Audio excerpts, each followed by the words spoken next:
डंडोत बंधनन कवार सर्व कला समरथ।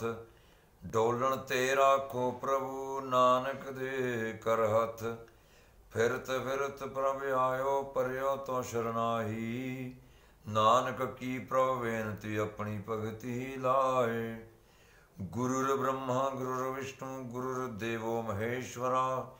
गुरु साक्षात् परब्रह्म तस्मै श्री गुरुभे नमः। वसुदेव सुतं देवं कंसचाणूरमर्दनं। देवकी परमानंदं कृष्णं वंदे जगद्गुरु। सच्चिदानंद रूपाय विश्वोत्पत्ति आदि हेतवे। तापत्रय विनाशाय श्री कृष्णाय वयं नमः। बोलो हरे कृष्णा हरे राम सतगुरु महाराज की जय। हरे कृष्णा कृष्णा कृष्णा हरे हरे। हरे राम राम राम हरे हरे। राधे राधे गोविंद गोविंद राधे। राधे राधे गोविंद गोविंद राधे। गोविंद राधे गोपाल राधे। गोविंद राधे गोपाल राधे। राधे राधे गोविंद गोविंद राधे। राधे राधे गोविंद गोविंद राधे। बोलो हरे कृष्णा हरे राम सतगुरु महाराज की जय। संत नारद जी महाराज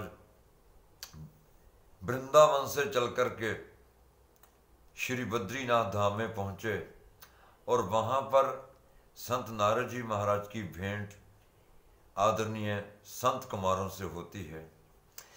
संत कुमारों का यहाँ तक संबंध है तो संगत जी आप जानते होंगे कि जिस समय संत कुमारों का जन्म हुआ था, ये ब्रह्मा जी के मानस पुत्र हैं और 4 भाई हैं। तो जब इनका जन्म ब्रह्मा जी का यहाँ हुआ तो विधाता ब्रह्मा जी ने इनको कहा कि बेटा तुम जल्दी बड़े हो जाओ और फिर बड़े होकर के जवान होकर के शादी विवाह करके मेरी सृष्टि की रचना करने में मेरे सहयोगी बनो। तो महाराज इन 4 भाइयों ने कहा कि पिताश्री आप ये बात बताइए कि जो उच्चे लंबे जवान होते हैं क्या उनको शादी विवाह जरूरी करना पड़ता है। विधाता ब्रह्मा ने कहा कि हाँ बेटा ये तो संसार का नियम है कि जो उच्चे होंगे जवान होंगे लंबे होंगे उनको शादी तो करनी पड़ेगी। तो इन 4 ने एक आवाज में कहा, एक सुर में कहा कि पिताश्री हम फिर स्टॉप लगाते हैं, हम 5 से 5.25 साल के कभी होंगे ही नहीं। उम्र देखने में 5 वर्ष के बच्चे दिखाई देते हैं लेकिन उम्र होगी 50,000 साल की, लेकिन छोटे छोटे बच्चे दिखाई देते हैं।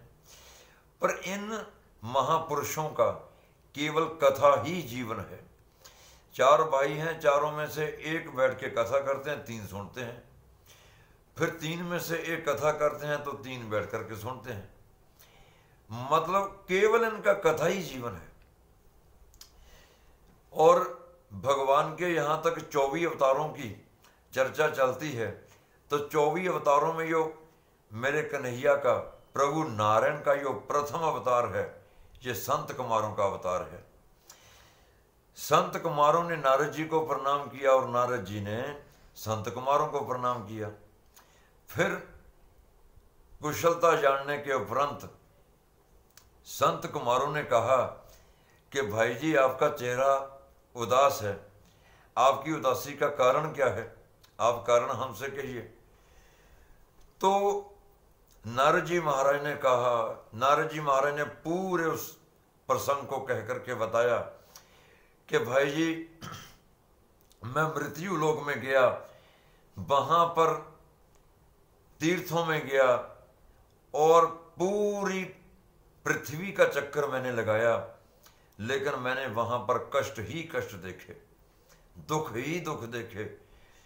बुजुर्गों का आदर नहीं है और संतों का सम्मान नहीं है, ब्राह्मणों का सत्कार नहीं है, और गौ माता का अपराध धरती पर हो रहा है।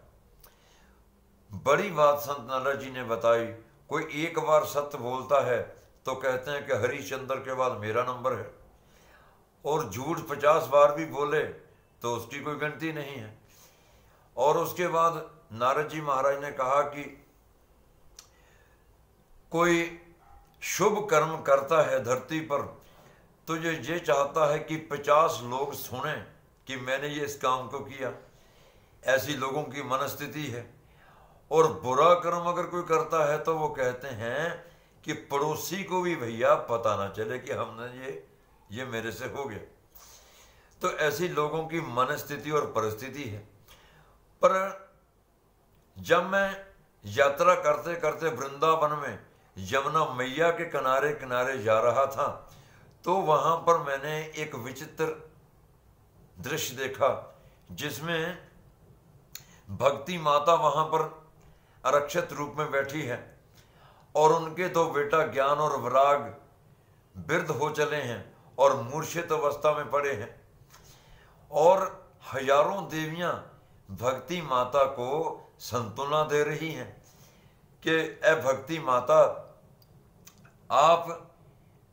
आप प्रभु से भी पहले प्रवेश घर में करती हैं, तो प्रभु जिस घर में आप जाती हैं उस घर में कन्हैया जाते हैं। पहले आपका आगमन भक्ति माता भक्तों के घर में होता है, तो उसके बाद प्रभु का आगमन होता है। आप तो मालकन हैं और मुक्ति दासी है। भक्ति माता को ऐसे सांत्वना वो हजारों देवियां दे रही थी, लेकिन उसके बाद जब मैं वहां पर पहुंचा, भाई जी, तो मेरे से वहां भक्ति मैया का दुख, भक्ति मैया का कष्ट मेरे से सहा नहीं गया। मैंने भी भक्ति माता को उनके स्वरूप का ज्ञान करवाने का प्रयास किया, लेकिन भक्ति माता ने कहा कि संत नारद जी, वो आपकी सब बात सही है कि जिस घर में मैं जाती हूं उसी घर में प्रभु आते हैं, जिस घर में मैं जाती हूं उसी घर में परमात्मा नारायण आते हैं। ये बिल्कुल आप ठीक कहते हैं, लेकिन उस माँ का कैसा कष्ट होगा, कितना कष्ट उस माँ को होगा कि जो माता जवान हो और उसके बेटा वृद्ध हो जाए और मूर्छित अवस्था में पड़ जाए। मुझे यही कष्ट है। तो मैंने भक्ति माता के जो बेटा ज्ञान और वैराग्य हैं, मैंने उनकी वृत्तता को दूर करने का पूरा प्रयास किया। भाई जी, मैंने वहां पर वेद पाठ किया, शास्त्रों का पाठ किया। जब तक मैं वेद पाठ करूं और शास्त्रों का पाठ करूं तब तक ज्ञान और वैराग्य जवान हो जाएं, और जैसे ही मैं पाठ को विराम दूं तो वो फिर मूर्छित अवस्था में पड़ जाएं। तो जब कई बार ऐसा हुआ तो आकाशवाणी ने बोल दिया कि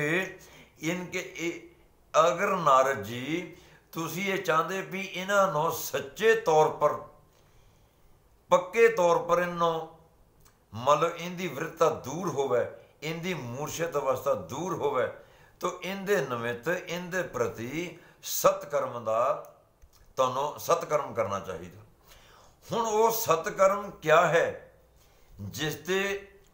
जिसनों करने ते इनते वो मतलब ज्ञान और वैराग्य की वृद्धता सदा सदा वास्ते दूर होएगी और उनकी मूर्छता सदा सदा वास्ते दूर होएगी। वो सत्कर्म क्या है कि जिसदे करने ते मतलब ज्ञान और वैराग फिर से जुवा होंगे और पक्के तौर पर होंगे। भाई जी, यही जानने के लिए मैं आपके पास आया हूं। बोलो हरे कृष्णा हरे राम। अगली चर्चा अगले एपिसोड में करेंगे।